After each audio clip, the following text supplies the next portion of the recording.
तो आपको क्या लगता है कि सरकार को कुछ करना चाहिए या आप खुद मेंटेन कर लीजिएगा? सरकार को तो कुछ करना चाहिए। अभी तो हम लोग बहुत परेशानी में है। आप सरकार को क्या कीजिएगा नहीं कीजिएगा, सरकार समझे। मेंबर, मुखिया, प्रधान कोई भी नहीं है। वहाँ हम लोगों की खेती, हम लोग का ही अनाज शहरों में जाता है, वहाँ से प्राइस टैग लग करके फिर हमारे पास आता है, बिक के पड़ता है और हमारे पॉकेट पर ही भारी पड़ जाता है उस टाइम। यही बात है, वो बार बार यही कह रहे हैं कि वैसे तो हमारे पास कोई विकल्प नहीं है। ऐसे में अगर रोटी बना लेते हैं गेहूं की तो उसको नमक के साथ खा लेते हैं, या चावल बना लिया, अब चूंकि दाल भी मिल रही तो दाल चावल खा लिया। कहीं कहीं से आसपास से अगर कोई सब्जी का जुगाड़ कर पा रहे हैं तो वो उनके लिए एक तरह से लग्जरी हो जा रही है। तो पौष्टिकता तो बिल्कुल नहीं है खाने में, लेकिन अभी सिर्फ फिलहाल उनकी प्राथमिकता ये है कि किसी तरह से कार्बोहाइड्रेट मिल जाए तो कम से कम अपने शरीर को जिंदा रख सकते हैं। इस हिसाब से उनको खाना मिल रहा है। अस्सलाम वालेकुम, नमस्कार। मेरा नाम है इब्राहिम कादरी और आप देख रहे हैं दिनाजपुरी खबर का ये स्पेशल रिपोर्ट दिनाजपुरी मुद्दा, और हम हाजिर हैं दूसरी कड़ी को लेकर के।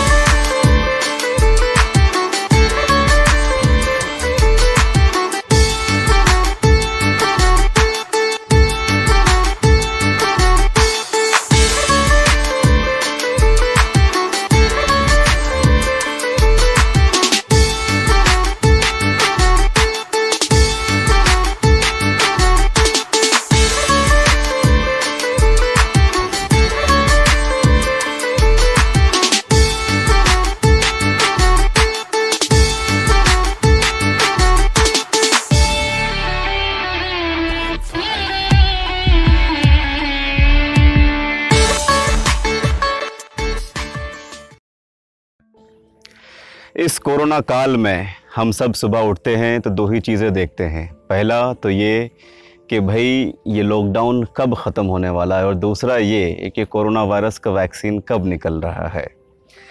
लेकिन हमारे यहाँ किसान, आम आदमी सुबह उठता है तो एक और चीज़ भी देखता है कि आज हमारे घर में खाने को क्या बनने वाला है। उत्तर दिनाजपुर के सिर्फ किसान नहीं बल्कि यहाँ पे जो आम इंसान है वो भी परेशान है। हमने आपको पिछले कड़ी में बताया किस तरीके से लोगों ने जो मक्के लगाए थे उसमें जो खर्च था वो भी नहीं निकल पाया। अब जब लोगों का खर्च ही नहीं निकल पा रहा है, लोग नुकसान में जा रहे हैं। और आपको पता है कि ये ऐसा ज़िला है बंगाल का, उत्तर दिनाजपुर, जहाँ पर सबसे ज़्यादा जो लोग हैं वो या तो खेती बाड़ी करते हैं या खेती बाड़ी से जुड़ी काम करते हैं, जिसको बोलते हैं एग्रीकल्चरल लेबर। तो यहाँ ये दो तरह के लोग रहते हैं। और उसके अलावा इस बार जो परेशानी है वो सब आम इंसानों को है। परेशानी ये है, सरकार 5 किलो चावल, गेहूं और 1 किलो दाल तो ज़रूर दे रही है, लेकिन क्या इससे घर का खर्चा चलेगा? लोगों का यही सवाल है। लोग कह रहे हैं कि अगर हमें कम से कम भी कुछ खाना पड़े तो वो आलू है, यानी कि आलू एक ऐसी सब्ज़ी है जो हर रोज़ लोग खाते हैं। और बंगाल की अगर ख़ास कर बात करें और उत्तर दिनाजपुर में, यहाँ पे 95% लोग मांसाहारी हैं, यानी कि मीट और मछली पे निर्भर करते हैं। उनका प्रोटीन का जो ज़रिया है, जो सोर्स है, वो मीट और मछली हुआ करती है। लेकिन महंगाई बढ़ जाने की वजह से लोग मीट मछलियाँ नहीं ख़रीद पा रहे हैं, क्योंकि लोगों की पॉकेट में पैसे नहीं है।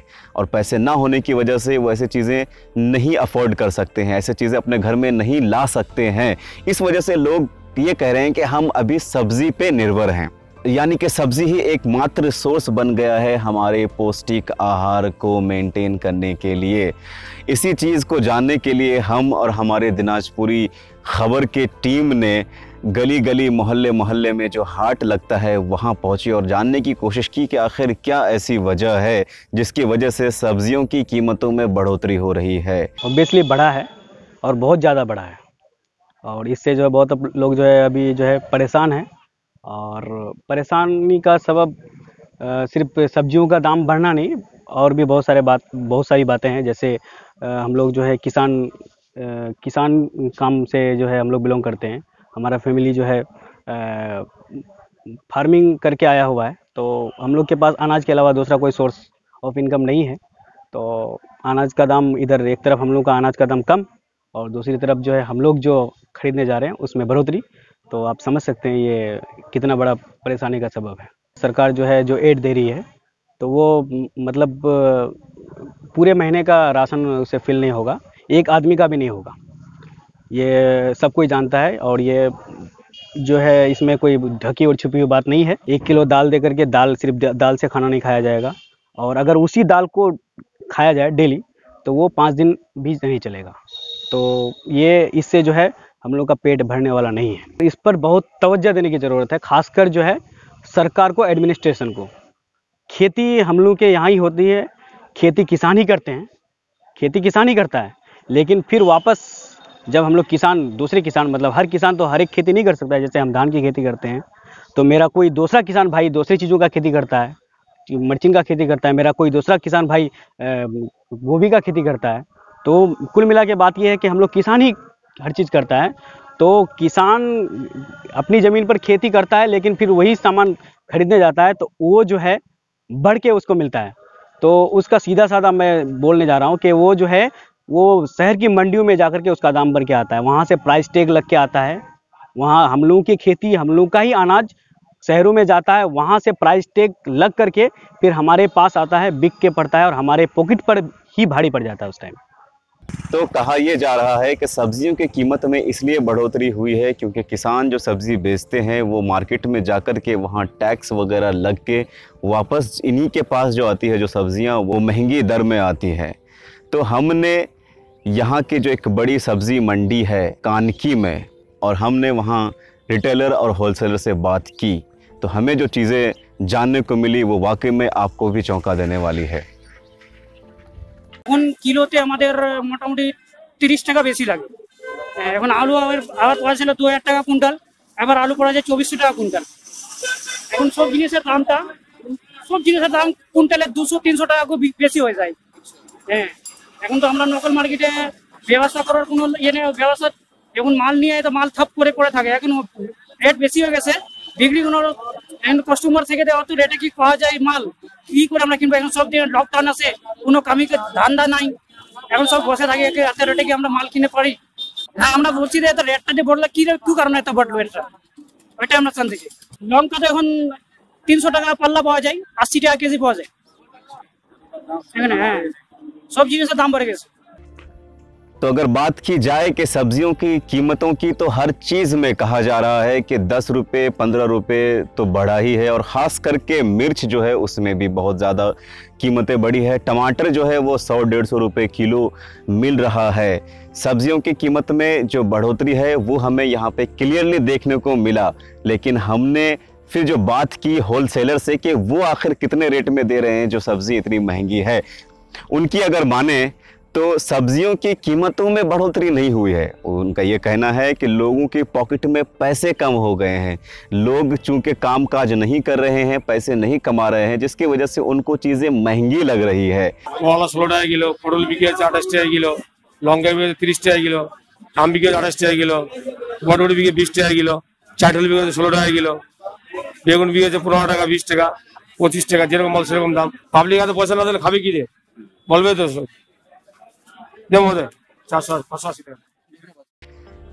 पर यही नहीं, लॉकडाउन में समस्याएं बहुत सारी हैं। चूँकि सब्जियां जो होती हैं वो हरी होती है और उनको रखने के लिए कोल्ड स्टोरेज की ज़रूरत पड़ती है, लेकिन उसमें भी बहुत ज़्यादा दिन आप नहीं रख सकते हैं।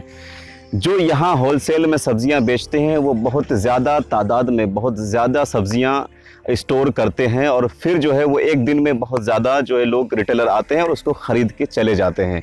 लेकिन लॉकडाउन हो जाने की वजह से, चूँकि जो सब्जियों की मंडियां हैं वो रोड के किनारे है, और लॉकडाउन होने की वजह से उनकी दुकानें भी बंद हो जाती है, क्योंकि लोग आज आते नहीं है, जाते नहीं है, डर से घर से बाहर निकलते नहीं है, जिसकी वजह से जो हरी सब्जियां जो वो इकट्ठा कर रहे थे, जो उन्होंने 20-25 रुपए किलो मंगवाया दूसरी जगह से, वो उनके यहाँ पे रह के सड़ जाती हैं, और जिसके वजह से अभी किसानों के यहाँ पर वैसे भी बारिश की वजह से सब्जियां बर्बाद हो गई है, और फिर जो बची कुछ सब्जियां जो मंडी में जा रही है वहाँ पे लॉकडाउन की वजह से वो सड़ के ख़त्म हो जाती हैं, और जो बचा कुचा रहता है वो फिर या तो महंगे दामों में मिलता है या उनको उसको बहुत कम कीमत में दे देना पड़ता है। अगर 20 रुपये की सब्ज़ी है तो उसको 5 रुपये, 6 रुपये, 8 रुपये किलो के दर से देना पड़ता है। लॉकडाउन होने से क्या होता है कि कच्चा माल तो लगा देता है, उसके बाद स्ट्राइक हो जाता है। स्ट्राइक होने से क्या होता है, हम लोग का नुकसान हो जाता है। माल कच्चा माल बैलेंस होने से जो है वो दागी लगेगा ही। दागी लगने के बाद जो है खरीदार कोई भी आदमी खाने के लिए नहीं चाहेगा। दागी माल कोई खाना नहीं चाहता। वो 30 रुपया का माल बाद में जो है हम लोग को 2 रुपये, 4 रुपये, 5 रुपये, 10 रुपये किलो बेचना पड़ता है, क्योंकि इसको तो बेचना होगा। नहीं बेचेंगे तो फिर नुकसान है। जो पैसा उड़ जाए वही लाभ है। खरीदारी इसका है 20 रुपये किलो। उस समय में भाड़ा खर्चा लाया कि यहाँ 26-27 टका पड़ता है, हम लोग 28 टका 30 टका बेचते हैं। और वही माल तो लॉकडाउन होने की वजह से माल बैलेंस पड़ जाता है। वही माल को हमको आज जो है 7 रुपये 8 रुपये किलो बेचना पड़ा। कच्चा माल वाले को इफेक्ट पड़ता है, सूखा माल वाले के लिए तो कोनो टेंशन नहीं है। कलिया चौक का जो मकड़ा बैगन है वो बैगन हम लोग आज 25 रुपये बेचे। और राना घाट का काला बैगन जो है लाल वाला, वो बैगन आज बेचे हम लोग 12 रुपया 10 रुपया। और एक भांगुर टाइप का बैगन आता है, भांगुर बैगन हम लोग बेचे आज 33 रुपये। लॉकडाउन की वजह से नहीं बढ़ा है, दाम बढ़ा है। ये जो बाहर का जो पानी आया हुआ है, चारों एरिया में जो लोकल जितना भी माल है वो सब जो है डूब गया है और उपजाऊ नहीं है। तो जो भी माल अभी आ रहा है हम लोग के क्षेत्र में वो बाहर से आ रहा है। इस वजह से जो है कच्चा माल का दाम बढ़ रहा है। जहाँ भाड़ा किराया, अभी तो माल आने से अगर दूर से माल आएगा तो 5 रुपये 7 रुपये 10 रुपये किलो उसका भाड़ा है। तो भाड़ा अगर 10 रुपये किलो है और तो माल लाने से तो वहाँ दाम बढ़ेगा ही, स्वाभाविक है दाम बढ़ेगा। लोकल माल रहने से दाम कमेगा, चलानी माल है दाम बढ़ेगा ही। तो ये तो आपने देखा मार्केट का हाल, लेकिन हमारे दिनाजपुरी खबर के टीम यही नहीं रुकती है। वो जाती है गांव में और वो सीधा पहुंचती है किसानों के खेत में और ये जानने की कोशिश करते हैं कि क्या वजह है जिसकी वजह से मार्केट में सब्जियों की कमी है। क्योंकि सब्जियां कम होने की वजह से ही दाम बहुत ज़्यादा बढ़ गया है। तो जब वहां हम जाते हैं और जो हमें फुटेज वहां देखने को मिलता है वो वाकई में दिल दहलाने वाली है।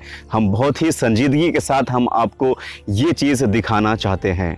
सब्जी खेती बाड़ी चाष बास करी तो ई बार जैसे मतलब कि फसल शुरू से ही तो फसल अच्छा बना नू तो हर बात जे पानी बरसात सब जे स्टार्टिंग तो मर्चिन खत्म के दिले डूबे दिले जे भी होल। कोई तो थोड़ा बहुत तुर तार के मतलब कि पैसा उठा ले, का पैसा नहीं उठा पाया तो ये मतलब बर्बादी से 4 महीना से आइला जे परवल होल, परवल लग बचे कोमन के रखी खाली सिर्फ लत्तीला। अगर लत्तीलो बचे रहे तो 15 दिनों फलडा चलो उसबे दवा उवा दे फल बनाई लो अपन। बहुत जना ऐसा हालत है जे मतलब के लत्तीलो नीचे खेदोत आला परवल तो ज्यादा नहीं निकलो। जखना अगर निकले 1 बीघा 10 से 12 कुंटल तो आला निकलो 2 से 2.5 कुंटल। अगर बारिश अगर हफ्ता 1 बार है या हफ्ता 2 बार तो ठीक से ज्यादा हेले पर डेली तो परवलेर फूल जे उसबे उड़ा नुकसान है जा फल नहीं टिकबे।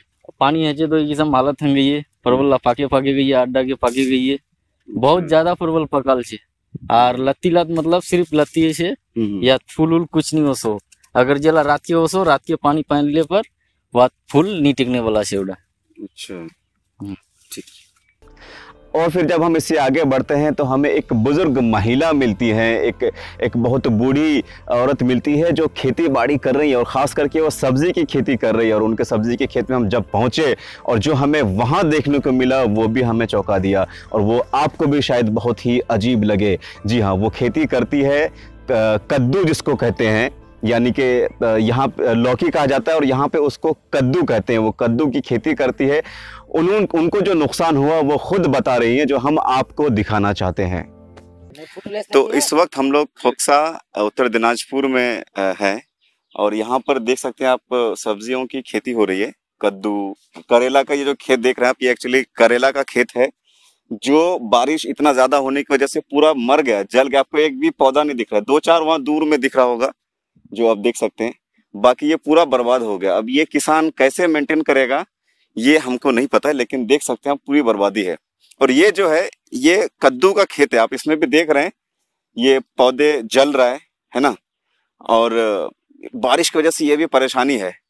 तो हमारी चाची है, आपका खेत है ना ये?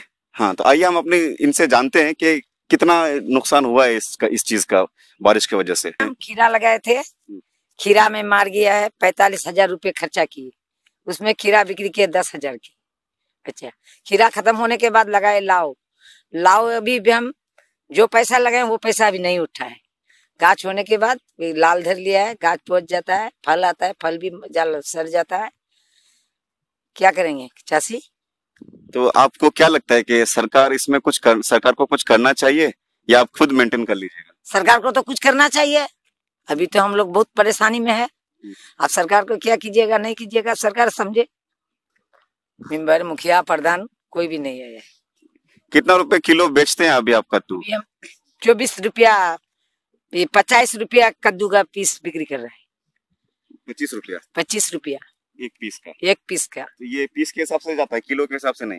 किलो हिसाब से नहीं, पीस के हिसाब से। एक दिन में आप कितना पीस तोड़ते हैं? लगभग 100 पीस। 100 पीस तोड़ते हैं। हाँ। और वैसे अगर अच्छा होता तो? अच्छा होता तो 200 पीस तोड़ती, 300 पीस तोड़ती। तो देख सकते हैं आप जो पैदावार है वो आधा से भी कम हो गया है। एक पौवा होता है। एक पौवा हो गया चाची जो कह रही हैं जिस हिसाब से, और ये खुद खेती कर रही हैं।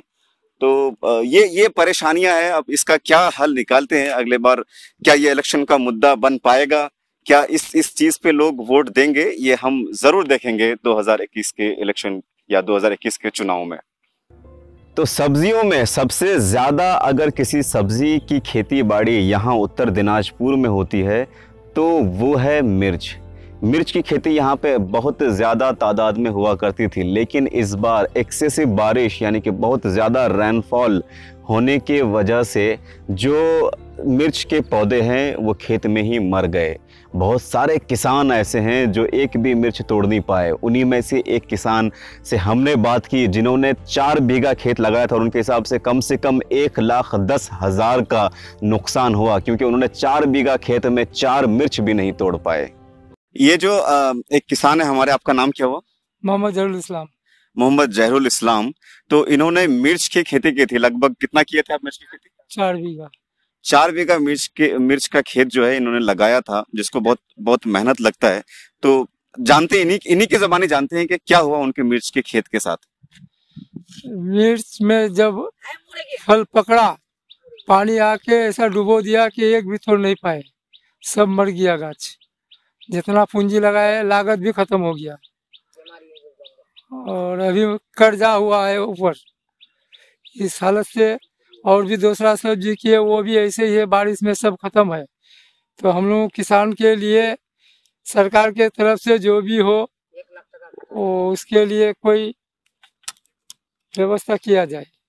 कितना रुपए का खर्चा पड़ा आपको जो मिर्च का खेत है वो लगाने में? क्या खेत में हम लोग का करीब 4 बीघा में 1,10,000 रुपया खर्चा हुआ।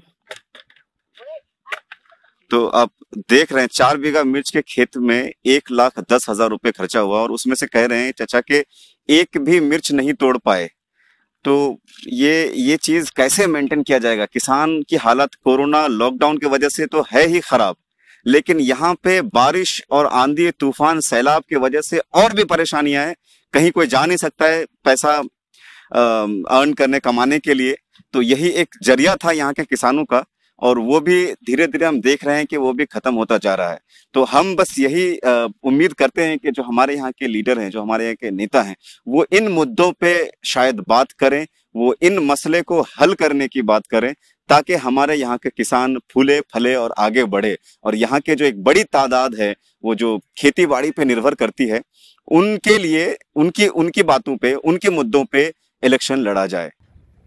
बात मिर्च की हो रही है तो हम पहुंचे ऐसी जगह जहां मिर्च की मंडी है, जहां पे अगर वहां के लोगों की माने तो हजारों की तादाद में ट्रक लोड होता था। आसाम, गुवाहाटी, कोलकाता, पटना जैसी जगहों पे यहाँ से ट्रकें जाया करती थी। लेकिन इस बार जब हम वहाँ मंडी में पहुँचे तो हमें जो देखने को मिला वो बहुत ही अजीब था। पूरा मंडी खाली था, कोई भी वहाँ पे हमें नहीं मिला। लेकिन हमें सिर्फ मिला एक किसान जो एक बोरी मिर्च लेकर के आया था बेचने के लिए। तो हमने उनसे बात की कि क्या ऐसी वजह है कि जब ट्रक लोड करके आया करता था अब मिर्च जो है वो बोरियों में आने लगी है। अभी हम यहाँ पे आप जो देख पा रहे हैं ये मोटरसाइकिल के ऊपर जो बोरी है इसमें असल में मिर्च भरा हुआ है ना। और ये है जो आप देख रहे हैं, ये मिर्च का खेती करते हैं, किसान हैं। तो इन्होंने मिर्च का खेती किया है और इस बार मिर्च के टाइम में बहुत वर्षा हुआ, बहुत पानी हुआ, जिसकी वजह से मिर्च पूरा खेत नुकसान हुआ। तो आइए इनसे जानते हैं कि ये कैसे मिर्च की खेती को करते हैं और इसमें इनका कितना मुनाफा हो पाता है, किस रेट में मिर्च बेच रहे हैं, जो खर्चा ये लगाए हैं खेत में वो खर्चा उठ पा रहा है कि नहीं। ये सारी बातें हम करते हैं आज हमारे किसान के साथ। तो आपका नाम बताइए। मुश्ताक। कहाँ के रहने वाले आप? हम तो रसोवा साइड डांगीपारा। रासाकवा साइड डांगीपारा उत्तर दिनाजपुर से हैं ये। तो बताइए आपका मिर्च जो है कैसे खेती करते हैं आप? आधा जमीन तो खत्म कर दिया बारिश की वजह से, और ये थोड़ा बहुत बचा है, इसे बेचने आया है। तो कितना बीघा लगाए आप मिर्च? समझ लो 2 बीघा। 2 बीघा? हाँ, 2 बीघा एक डेढ़ खत्म हो गया। 2 बीघा में 1 से 1.5 बीघा जो है बारिश की वजह से खत्म हो गया है, और जितना बचा है उसमें कितना कुंटल मिर्च आपका निकल रहा है? ये तो 50 किलो निकलता है। 50 किलो। 50 किलो? हाँ। अच्छा, तो उसका क्या रेट मिल पाता है आपको? 5000। 5000? 5000 मतलब कुंटल? 5000 के कुंटल के हिसाब से इनको रेट मिल पाता है। और अभी जितना बचा है उसमें से 50 किलो कितने दिन में निकलता है? 15 दिन 20 दिन में। 15 दिन 20 दिन बाद जो है 50 किलो करके मिर्च इनका निकलता है। तो आपको क्या लगता है कि आप जितना खर्चा किए मिर्च की खेत में वो पैसा निकल पाएगा आपका? नहीं निकल पाएगा। नहीं निकल पाएगा। इनसे बात करने के बाद हम वहाँ जो लोकल मिर्च को ख़रीदते हैं, जिनको यहाँ की भाषा में पैकार बोला जाता है, यानी कि वो इंसान जो मीडिएटर होता है, किसान से ख़रीदते हैं और फिर बड़े मार्केट में उसको बेचते हैं। तो उनसे बात की कि आखिर ये मार्केट है ये क्यों इतना ठप पड़ा हुआ है, तो उन्होंने भी कुछ चीज़ें हमसे शेयर की, साझा की है। इस साल में तो मोर्चा का गाछ सब खत्म हो गया, गाड़ी लोडिंग नहीं हो रहा है, इसमें तो हमारा पूरा लॉस है। जितना पैकर है सबको लॉस है। देखिए घर खाली पड़ा है, मकान भाड़ा नहीं है, ठीक है, लेबर का खर्च नहीं उठा है, लाइन का बिल नहीं उठा है, सब बर्बाद हो गया पानी में। गाड़ी जो लोड होता है वो गाड़ी कहाँ जाता था? या क्या गाड़ी कोलकाता जाता है, आसाम जाता है, कुछ बिहार जाता है, यूपी जाता है, फालाकाटा जाता है, सब जगह जाता है। तो अब इस बार जो है कहीं जा नहीं पाया मिर्च? मोरिस जे उठा है पहले 2-4-10 दिन उसमें गया, इसके बाद बंद हो गया। तो हमने आपको दिखाया कि किस तरह के यहाँ पे किसान, व्यापार और यहाँ के आम इंसान सब लोग महंगाई से जूझ रहे हैं। एक ऐसे दौर में जब कमाने का कोई सोर्स नहीं है, पैसा कहीं से आ नहीं रहा, लेकिन घर से पैसे लगा के जो चीज़ें ख़रीदनी हो रही है वो भी बहुत महंगे दर में मिल रहा है। अब इसमें सवाल ये खड़ा होता है कि क्या जो सरकार दाल, चावल और गेहूं दे रही है उससे घर का खर्चा चलेगा? क्या उससे इंसान का पौष्टिक आहार पूर्ण हो जाएगा? क्या जो लोग हैं वो अपने न्यूट्रिशन को मेंटेन कर पाएंगे? ये बहुत बड़ा सवाल है। कहीं ऐसा तो नहीं होने वाला है कि कोरोना से तो नहीं, लेकिन भुखमरी से ही लोग मर जाएं? ये सबसे दर्दनाक चीज़ जो हमें देखने को मिल सकती है वो शायद यही होगा, क्योंकि मिर्च जब यहाँ से इतनी ज़्यादा तादाद में बाहर जाया करती थी, इस बार मिर्च ही नहीं है तो शायद 1 महीने बाद आपके प्लेट में हरी मिर्च भी आए या नहीं आए, ये भी एक बहुत बड़ा सवाल है। शायद आपको हरी सब्जियाँ खाने को नसीब हो इस बार या ना हो, ये भी एक बहुत बड़ा सवाल है। सवाल खड़ा होता है सेंटर पे भी और सवाल खड़ा होता है स्टेट पे भी कि वो किस तरीके से इस चीज़ को मैनेज करते हैं। हम आपको बता दें कि हमारा एकमात्र मकसद यही है कि हम यहाँ की जो सच्चाई है उसको बिना पर्दा डाले, उसको बिना जोड़े तोड़े मड़ोड़े और मैनिपुलेट किए आप तक पहुँचाएंगे। हम यही चाहते हैं कि यहाँ के लोग मुद्दे पे बात करना सीख, यहाँ की जो बहुत ही बुनियादी मसाइल है उस पे लोग बात करना शुरू करें। अगर इंसान दाल भी खाना चाहे चावल के साथ तो उसमें भी प्याज, लहसुन, मिर्च की ज़रूरत, नमक की ज़रूरत पड़ती है, और वो सारी चीज़ें भी बाहर से इंपोर्ट होती हैं। यानी कि हर तरीके से ही आम इंसान को परेशानियां झेलने को मिल रही है। लॉकडाउन में मिसमैनेजमेंट बहुत ज़्यादा है, ये आपको भी पता है, ये हमें भी पता है। यहाँ की लोगों की माने तो लोग इसी उम्मीद में बैठे हुए हैं कि अगर सरकार की तरफ से कोई रिलीफ नहीं मिलता है, यहाँ जो किसान बर्बाद हुए हैं और जो अब सब्जियों का हमने दिखाया जो बर्बादी है, अगर इन सब चीज़ों को भरपाई करने के लिए अगर कोई रिलीफ नहीं मिलता है, कोई इंश्योरेंस नहीं मिलता है, कोई सरकार की तरफ से फ़ंड नहीं मिलता है, तो यहाँ के लोग सच में मर जाएंगे। आप देख रहे थे दिनाजपुरी ख़बर का स्पेशल रिपोर्ट दिनाजपुरी मुद्दा। अगर आपको ये रिपोर्ट अच्छा लगा तो आप इस वीडियो को ज़रूर लाइक करें और अपने दोस्तों में इसको शेयर करें, ज़्यादा से ज़्यादा लोगों तक पहुंचाएं। अगर आपको लगता है कि ऐसी मुद्दों पे हम और भी बातें करें तो हमें कमेंट में ज़रूर बताएं कि कौन से मुद्दों को हम अगले कड़ी में आप तक पहुंचाएं। पिछले एपिसोड को आप लोगों ने बहुत पसंद किया, बहुत सारे लोगों ने उसमें कमेंट करके बहुत सारे मुद्दों के बारे में हमें बताया भी। हम उन मुद्दों पे भी ज़रूर एक वीडियो, एक सीरीज़ बनाने की कोशिश करेंगे। तब तक के लिए जुड़े रहे हमारे साथ। हम फिर मिलेंगे आपको अगली कड़ी में। शब बखैर।